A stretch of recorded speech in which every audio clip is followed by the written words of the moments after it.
Inutusan siya ng Heavenly Demon na maglabas ng isang guhit ng enerhiya at gawing mas manipis ito nang hindi ito napuputol, tulad ng paghila ng sinulid. Sinunod ni Mugok ang utos ng kanyang ama at dahan-daang pinakawalan ang kanyang enerhiya. Habang ginagawa ito, naramdaman niya na may tinamaan ang kanyang enerhiya.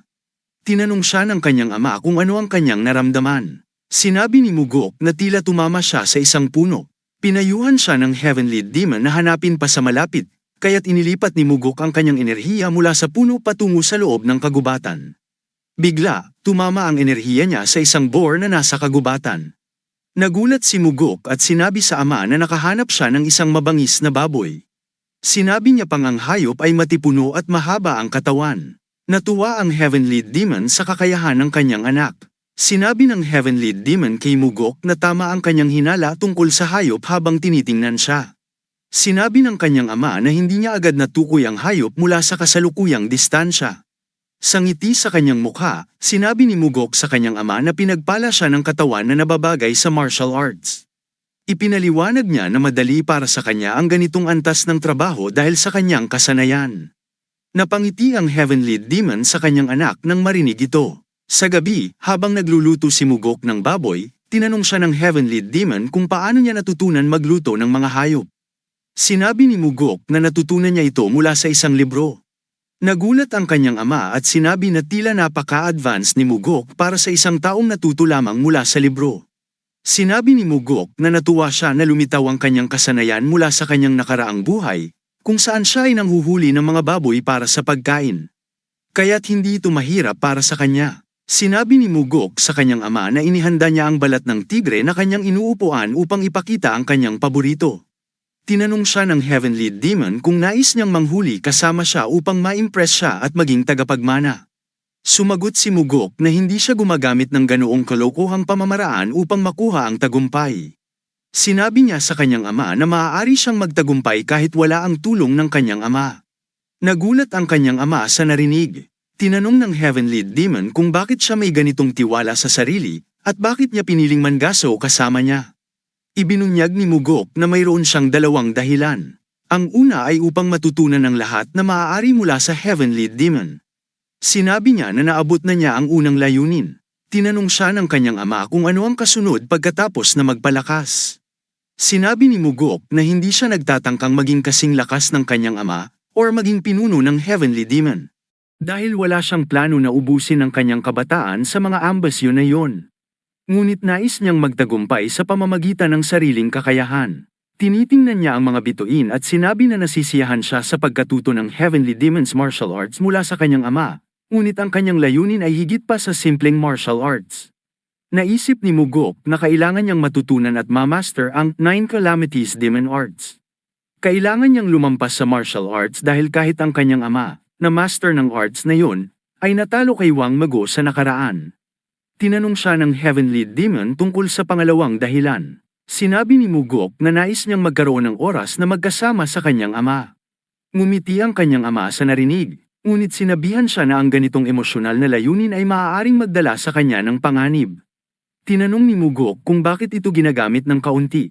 Ipinaliwanag ni Mugok na ang pagkakaroon ng oras kasama ang pinakamalakas na tao sa mundo ay isang mahalagang pagkakataon. Kung ang kanyang ama ay mag-swing ng isang awit, magiging pinakamahusay na awit ito, at kung mag-inom siya ng inumin, magiging pinakamahusay na inumin ito. Natuwa ang Heavenly Demon sa sinabi ni Mugok at nagpakita ng ngiti.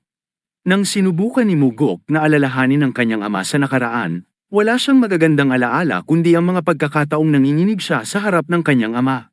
Sa buhay na ito, layunin ni Mugok na makuha ang higit pa kaysa sa mga bagong alaala.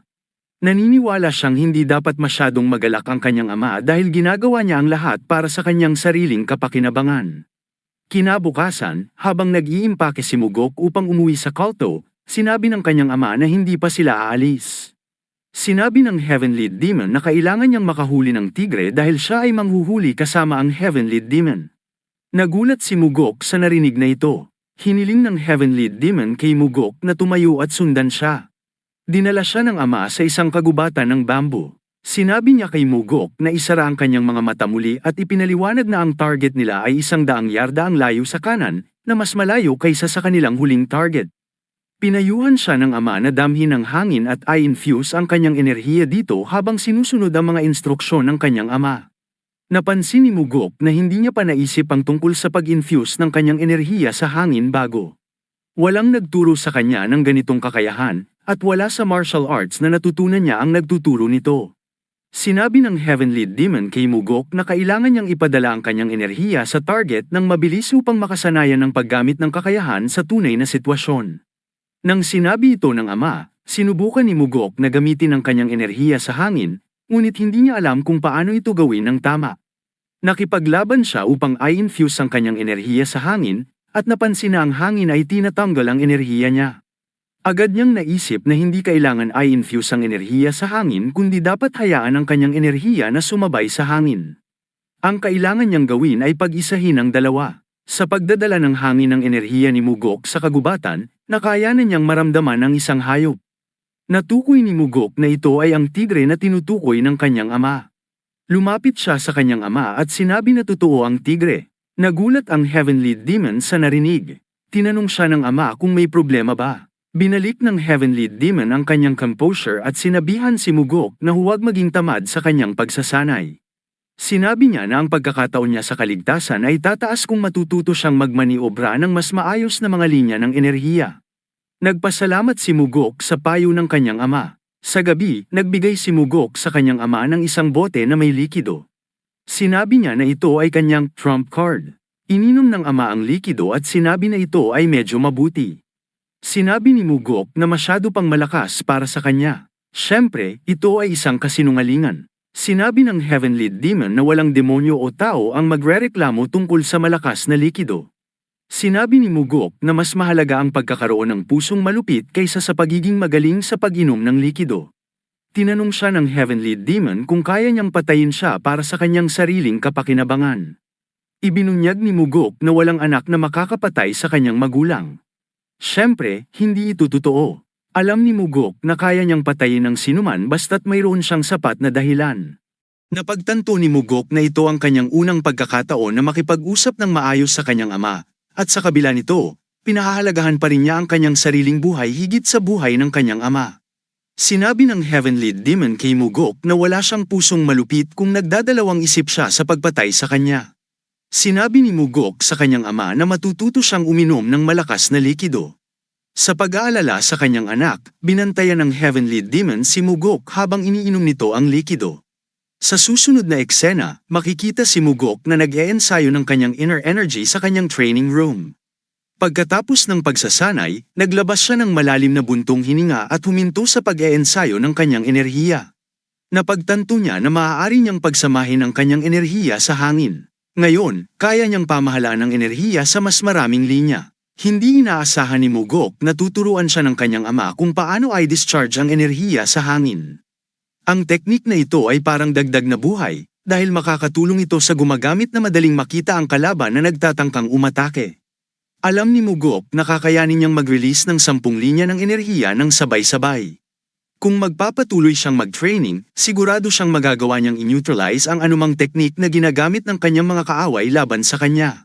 Sa pag-iisip ni Mugok, naisip niya na kahit ang kanyang ama, na mas mataas ang kakayahan kaysa sa kanya, ay natalo kay Wang Mago dahil sa pagpasok sa Heaven Demon Pavilion.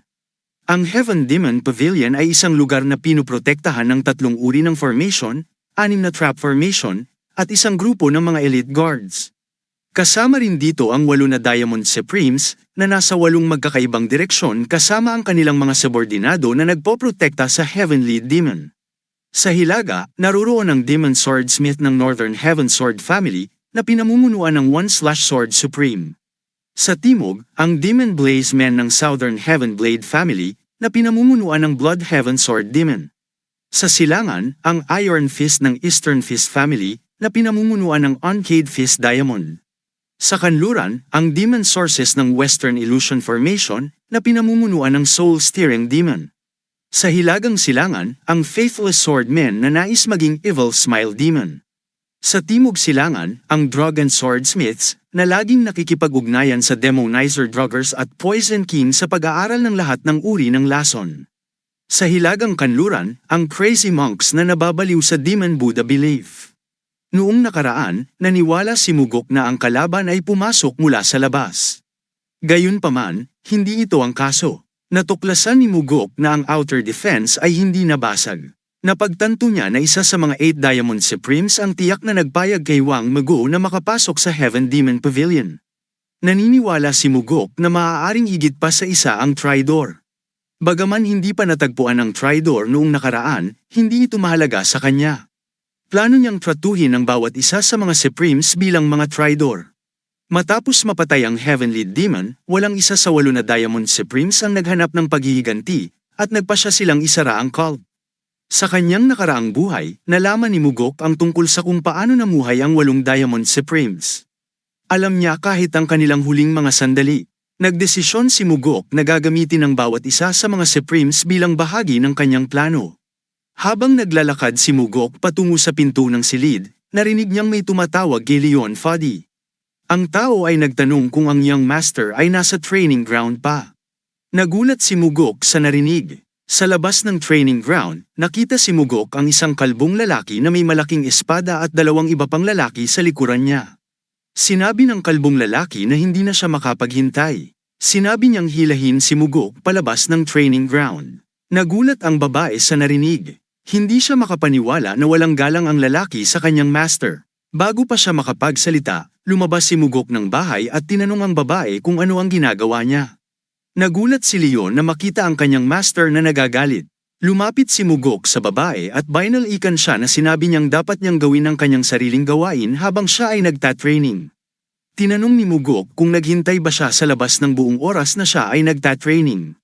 Lumapit ang kalbong lalaki kay Mugok at tinanong kung bakit bigla siyang nagpasya na mag-training ng maraming araw.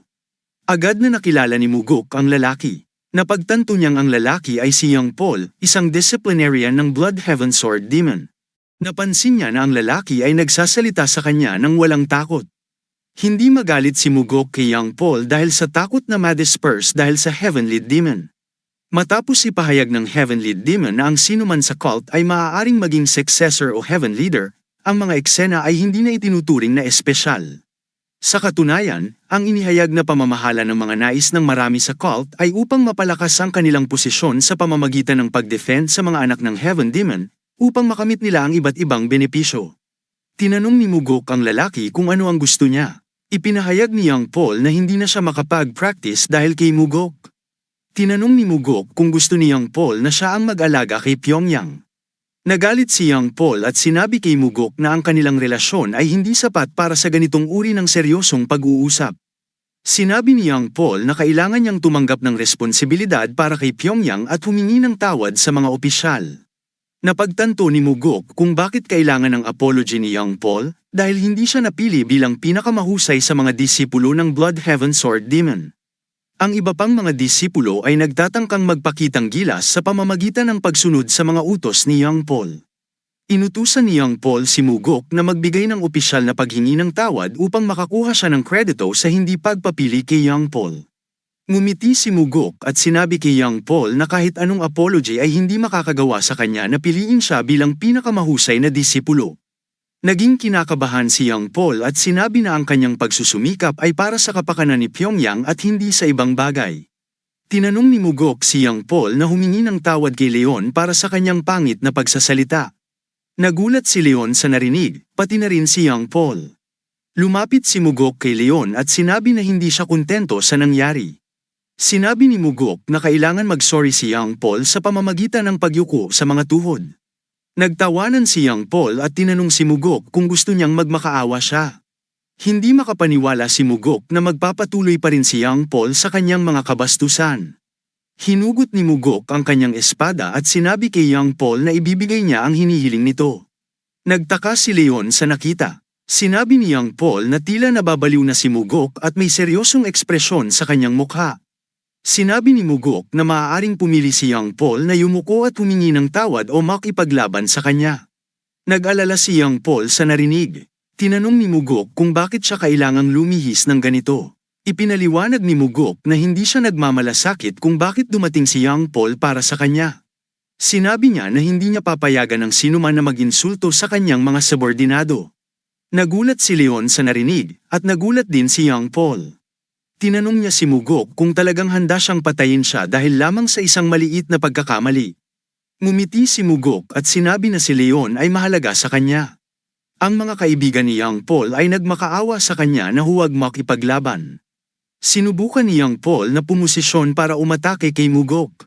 Sa kabutihang palad, naiwasan ni Mugok ang pag-atake sa pamamagitan ng pagyuko. Pinutol ni Mugok ang ulo ni Young Paul mula sa kanyang bibig. Nagulat ang kanyang mga kaibigan at si Leon habang dumadaloy ang dugo mula sa bibig ni Young Paul.